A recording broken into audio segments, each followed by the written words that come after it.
Hello everyone, चला तर मग आज बघणार आहे आपण मी पहाटे 5 वाजता बनवलेला आहे 30 लोकांसाठी मस्तपैकी चमचमीत अशी फ्राईड राईस. तर माझा व्हिडिओ तुम्ही शेवटपर्यंत बघा. माझ्या मुलीच्या स्कूलमध्ये होतं पॉटलक, म्हणजेच क्रिसमस पार्टी, म्हणजेच आपल्या सोप्या भाषेमध्ये डबा पार्टी. वर्षातून एकदा अशा पद्धतीची डबा पार्टी आमच्या स्कूलमध्ये होत असते. तर मुलं अशा पद्धतीने नाश्ता घेऊन जात असतात. तर यावेळी दिलं होतं माझ्या मुलीला मस्तपैकी फ्राईड राईस. तर सुरुवातीला काय केलं माहिती आहे का, मी एका कढईमध्ये मस्त पाणी गरम करायला ठेवलं. त्यामध्ये मी तेल, मीठ, तमालपत्र आणि स्टारफूल ठेवलेला आहे आणि पाणी छान उकळायला ठेवला आहे. साईडला मी मका बॉईल करून घेणार आहे बघा. आता पाणी छान उकळल्यानंतर त्यामध्ये मी 5 वाट्या बासमती तांदूळ छान स्वच्छ धुवून आणि थोडंसं मी 15 मिनिटं भिजत घातले होते, मी ते टाकणार आहे आणि त्याला मस्त हलक्या हाताने फिरवणार आहे. आणि जास्त मी तांदूळ फिरवणार नाही आहे, नाहीतर काय होते तांदूळ तुटू शकतो बघा. त्यामुळे आपण हलक्या हाताने फिरवून घ्यायचं आहे. तांदूळ होईस्तोवर बाकीचे सर्व व्हेजिटेबल्स कट करून घेतले होते. माझ्या मुलीला व्हेजिटेबल्स आवडत नाही, म्हणून तिने मला काय सांगितलं की मम्मा आमच्या क्लासमधले मुलं व्हेजिटेबल्स खाणार नाही तर व्हेजिटेबल टाकू नको, पण बिना व्हेजिटेबलचे फ्राईड राईस कसे होणार. पण मी काय केलं माहिती आहे, व्हेजिटेबल्स अशा पद्धतीने बारीक चॉप करून घेतलेलं आहे, म्हणजे मुलांना ते खाता येईल सहजपणे बघा. सर्व मस्तपैकी बारीक चॉप करून घेतलेलं आहे. मी आलं लसूण पण थोडं थोडं मी टाकलेलं आहे टेस्टसाठी बघा.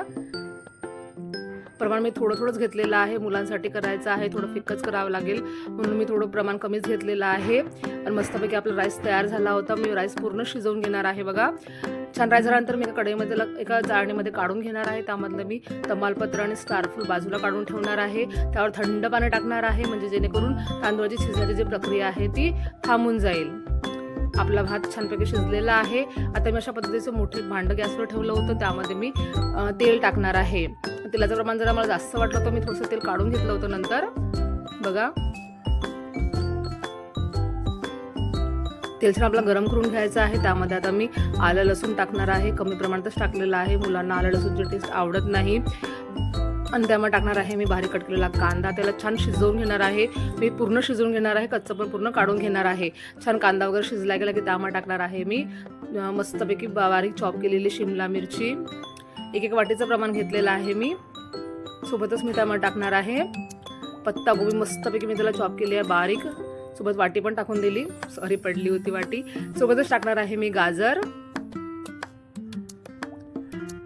आणि टाकले आहे मस्त बारीक कट केलेली परसबी. आता त्याला छान शिजवून घ्यायचं आहे आपल्याला.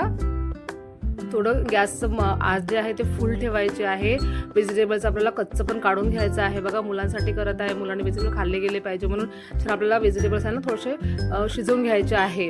ॲक्च्युअल फ्राईड राईसमध्ये कच्चे व्हेजिटेबल्स असतात, पण मुलांसाठी करत आहे म्हणून आपण ते छान शिजवून घ्यायचे आहे.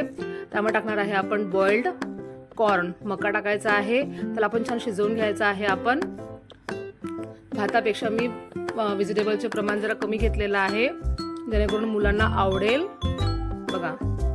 छान मस्त आपली भाजी शिजलेली आहे. त्यामुळे टाकणार आहे मी मिरेपूड. सोबतच टाकणार आहे मी शेजवान मसाला, जो मार्केटमध्ये मिळतो. आपण आज यावेळेस मसाला वापरून करणार आहे, तर अर्धा मसाला मी तेलामध्ये टाकणार आहे. त्याला छान शिजवून घेणार आहे बघा. छान मसाला वगैरे परतून झाल्यानंतर त्यामध्ये टाकणार आहे आपण राईस. तुम्हाला कळलं असेल यावरून की किती छान असा मोकळा झालेला आहे. आता त्याला छानपैकी आपण मिक्स करून घ्यायचा आहे. राईस आपल्याला हलक्या हाताने मिक्स करायचा आहे, जेणेकरून आपले दाणे तुटले नाही पाहिजे बघा. नंतर मी सर्व छान मिक्स करून घेतल्यानंतर त्यामध्ये मी उरलेला जो शेजवान मसाला होता मी ते पूर्ण टाकणार आहे. सोबतच मी यामध्ये 1 चमचा सोया सॉस टाकलेला आहे, टेबल स्पून. नंतर मी स्प्रिंग अनियन म्हणजेच हिरवा कांदा टाकलेला आहे, हिरव्या कांद्याची पात. आणि त्याला मस्त हलक्या हाताने फिरवून घेणार आहे.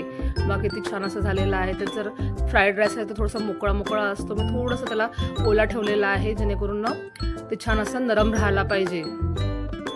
सोबतच मी त्यामध्ये टाकणार आहे कोथिंबीर. अगदी कोरडा आपला खाल्ला जात नाही, थोडंसं मी ओलसर ठेवलेलं आहे बघा. आपला फ्राईड राईस तयार झालेला आहे. त्याला मस्त एक वाफ दिलेली आहे. आज माझ्या हजबंडच्या टिफिनला पण मी फ्राईड राईसच दिले होते. त्याचा टिफिन पॅक केला. हजबंडला पण जॉबवर जायचं होतं, त्याचा टिफिन मस्त पॅक करून दिला त्यांना. आणि तोवर मस्त सकाळ झाली होती बघा. करता मला कधी वेळ झाला मला कळलंच नाही. छान सर्व तयारी करून घेतली होती मी. राहिला होता मुलीचा नाश्ता करायची विसरून गेली होती. माझ्याकडे जे कॉर्न होते मी त्याला बॉईल करून त्यावर मस्त बटर वगैरे मिरेपूड टाकून त्याला नाश्त्याला दिलं. टिफिन पॅक केला छानपैकी. अशा पद्धतीने मी छानपैकी पॉटलकची तयारी केलेली आहे बघा. स्पून वगैरे, शेजवान चटणी, सॉस वगैरे सगळं ठेवलेलं आहे, प्लेट्स, पाण्याची बॉटल. तर तयार झाली आहे माझी. मस्तपैकी पॅक करून माझ्या मुलीला दिलेलं आहे मी. मग ती स्कूलमध्ये गेल्यानंतर मी माझे बाकीचे आरामात कामं केले. करोस तर कसा वेळ गेला मला कळलंच नाही. सर्व व्यवस्थित झाल्यानंतर मी माझ्या बाकीचे काम करायला लागली आणि एक मस्त शांततेत बसून चहा पित होती. तुम्हाला माझ्या आजचा ब्लॉग नक्कीच आवडला असेल तर माझ्या व्हिडिओला लाईक करा, शेअर करा, मला भरभरून सपोर्ट करा. भेटू नेक्स्ट व्हिडिओमध्ये अशाच नवीन आणि सोप्या आणि टेस्टी रेसिपी सोबत. Bye bye.